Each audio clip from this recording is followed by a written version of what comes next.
एकीकडे बच्चू कडू आणि आनंदराव अडसूळांनी केलेल्या विरोधामुळे नवनीत राणांसमोरच्या अडचणी वाढलेल्या आहेत आणि त्यात भाजप खासदार अनिल बोंडेंच्या विधानानं राणांची आता धाकधूक वाढली आहे। नवनीत राणांना भाजप उमेदवारी देणार असं भाजपनं कधीच जाहीर केलेलं नाहीये।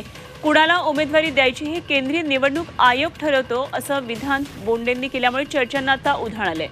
बोगस जात प्रमाणपत्राच्या आरोपांमुळे सोलापूरचे खासदार सिद्धेश्वर महाराजांचं लोकसभा तिकीट कापण्यात आलं। तसाच आरोप नवनीत राणांवर आहे। मुंबई हायकोर्टानं त्यांचं जात प्रमाणपत्र रद्द केलेलं आहे आणि हे प्रकरण सुप्रीम कोर्टात आहे। त्यामुळे सोलापूरप्रमाणे अमरावतीतही राणांना डच्चू मिळणार का याची चर्चा सुरू झाली।